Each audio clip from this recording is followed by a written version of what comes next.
David here with Figboot on pens, back again with another fountain pen review.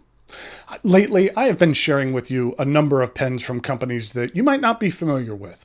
And I think this is a byproduct of the DC show. A large show like that is a great place to make new discoveries, and I certainly did so this past year. The pen I have for you today is from a Japanese manufacturer called Mariyasu Seiki, and the brand is called Lorettes. Now, the company is, as I said, from Japan, and they are known for their precision metalworking. They manufacture parts for things like cameras and audio equipment and high-end home appliances and even automobiles. Let's play a little game here.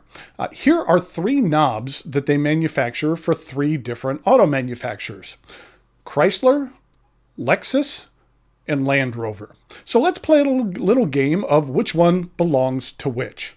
Like I said, one is from Chrysler, one is from Lexus, and one is from Land Rover.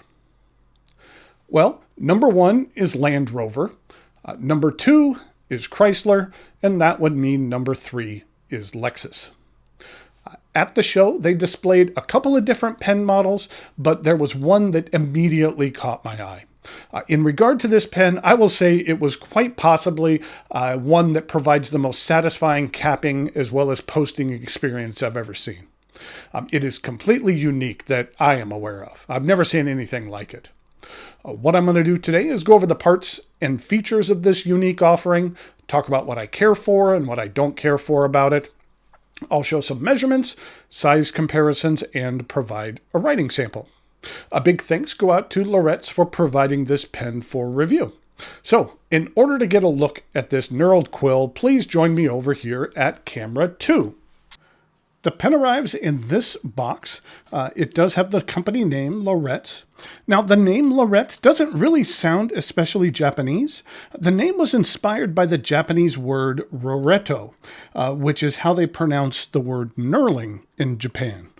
When creating a brand name, they refined the spelling from Roretto to Lorettes, since Roretto, written directly in English, would kind of look awkward and be a bit difficult to pronounce internationally. By altering it to Lorettes, they kept the link to the Japanese term while giving the name kind of a smoother rhythm and something with a more European styling sound. So, as the company told me, Lorettes is not a dictionary word per se, but a stylized name that honors their roots in knurling. And when you open the box, it arrives in one of these really nice softwood boxes that I really equate to Japanese pens. I really like these boxes. They're just very cool. And inside, let me get this off, there is a use and care guide here that has a lot of information about the pen. And then we have the pen. Let me take this out here.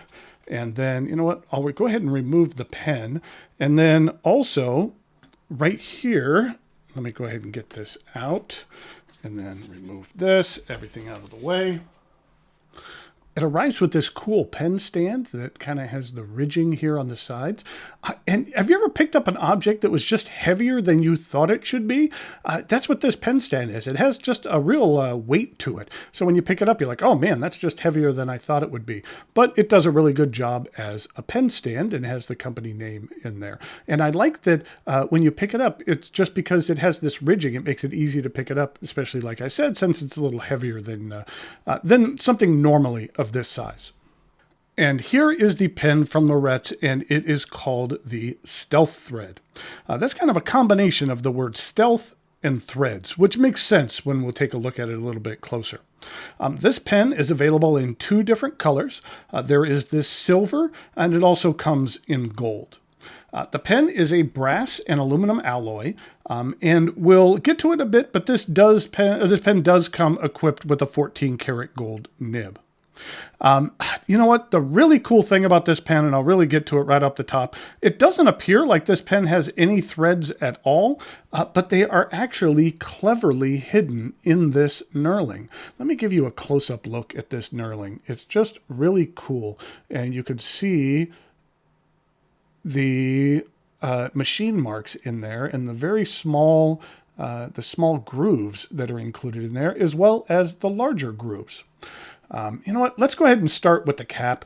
You can see here it has a flat end, and then the cap is straight. Here on the end, it does have the company name of Lorettes. And then there is a very small step down to the barrel, which begins with this red ring. And then we have a straight barrel with that knurling. And then the very end is flat as well. And you can see it has a bit of that machine turning marks in there. But the really cool thing about this pen is the way that it caps and the way that it posts. You see that, boy, it's just really cool to see, but it is, the threads are this knurling right here. So when you take it off, there is no traditional thread. It is just that knurling. The cap itself is extremely lightweight. I mean, it feels like a feather in your hand. And at first, I was concerned that maybe that this would distort over time, or it had a risk of doing that because the precision needed for this really couldn't afford to have the cap be distorted at all. But while I was at the show, the makers of this pen offered a cap to me and offered me to squeeze it. I really don't want to do it now, but they offered me to squeeze one and I could not bend it. And so either I am extremely weak or this is incredibly strong. I choose to believe that this is incredibly strong. But you can see that there is an inner cap here that's plastic, and those threads, those rather large threads, are included in there. It just feels very cool to go ahead and cap this pen, just because you don't think that it will turn on or basically attach there, and then it does. And then in regard to posting, it's the same thing, to where it just is very, very satisfying, and it just goes on there very nicely. No cross threading whatsoever, and it's just very, very smooth. And I just really enjoy playing with this pen. Whenever I have this pen, it seems like I'm just constantly capping and uncapping this pen just because it feels so neat. And traditionally, I haven't been a fan of twist to post pens, but I really don't mind this one at all just because it's so much fun to use. Let's go ahead and take a look at the nib once you get this off. As I mentioned, this is a 14 karat gold nib. This is just a standard Jowo gold nib.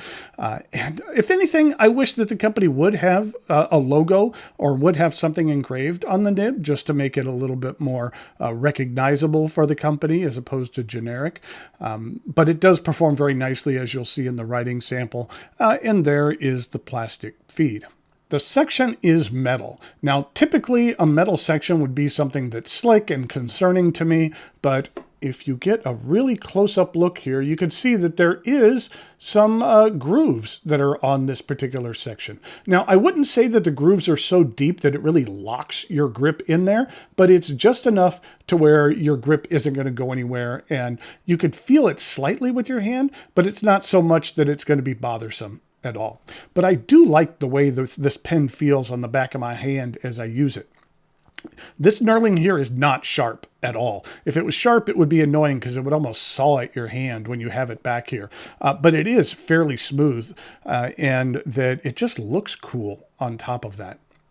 This is a cartridge converter pen. One thing that you have to realize about this particular pen is that the barrel unscrews the opposite way. Now, this is done from a manufacturing standpoint so that it doesn't conflict with the capping of the pen. Because if it was the same direction as the capping, we'll say in a traditional way, then in theory you could actually unscrew the section as opposed to the cap by mistake. But when it is opposite like this, then that will not happen. And as you can see here, it does come with a converter. On the company site, they describe this converter as an inhalation converter, which is a term that I have seen a few companies, mainly Sailor, use as well. This pen is available in fine, medium, or broad. And that in regard to price, I'll put a link to it in the notes below to the company website, but it sells for 70,000 yen, which equates to approximately $465, depending on the exchange rate. And I think that that is actually an excellent bargain for what you get with this particular pen. One thing, you're getting a 14 karat gold nib. And then on top of that, you're receiving a precision piece of machining that is very unique and very cool.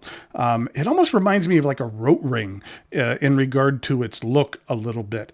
If you're a big fan of those particular pens, then I think this Laurett's Stealththreads would fit right into your comfort zone. And it's something that I think that a lot of people should check out on their site. So go ahead and let's take a look at some measurements and some size comparisons, and then I'll come back with a writing sample.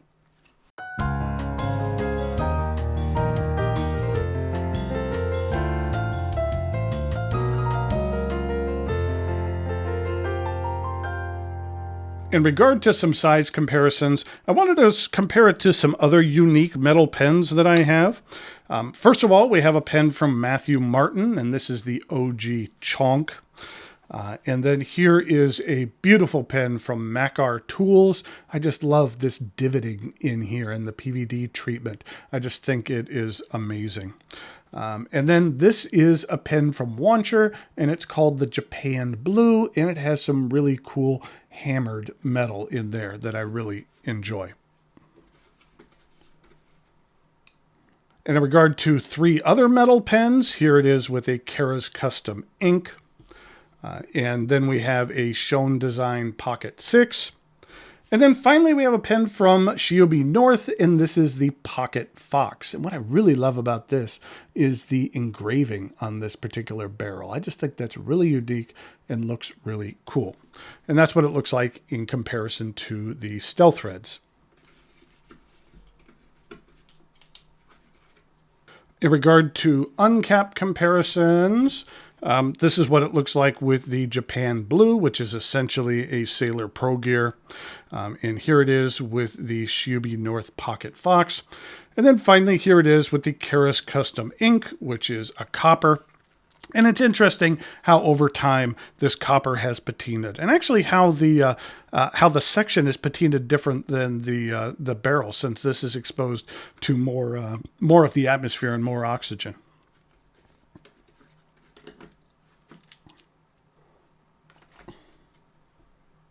So here we go with the writing sample for the Lorettes. And this is the Stealththreads, which is stealth. Stealththreads. And this is a medium 14 karat gold nib. And the ink I'm using here is one of my favorites, which is Pilot Iroshizuku Kujaku.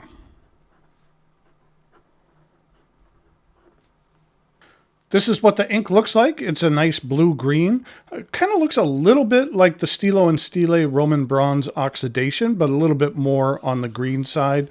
And then here's another one that's a little bit lighter from Color Traveler, which is the Shamami Blue.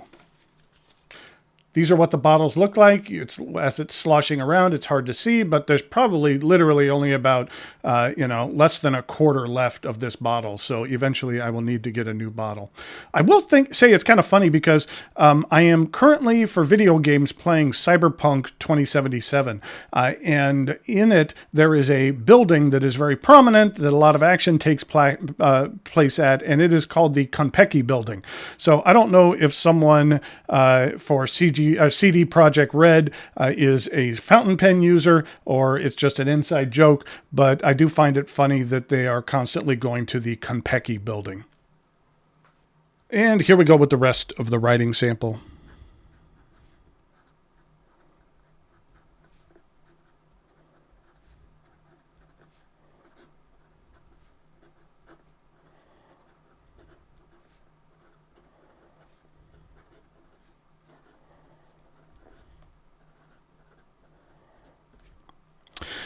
This 14 karat gold Yovo nib is very pleasant, that it is fairly smooth. You can get a bit of line variation out of there. It did railroad a bit when I really pushed it, but I really haven't had that happen at all. I'd say the ink flow is medium on this particular pen. And in regard to reverse writing,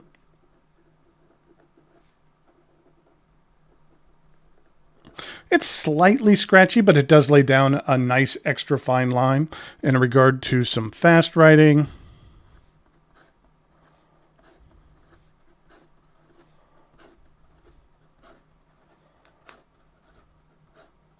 the feed keeps up very well.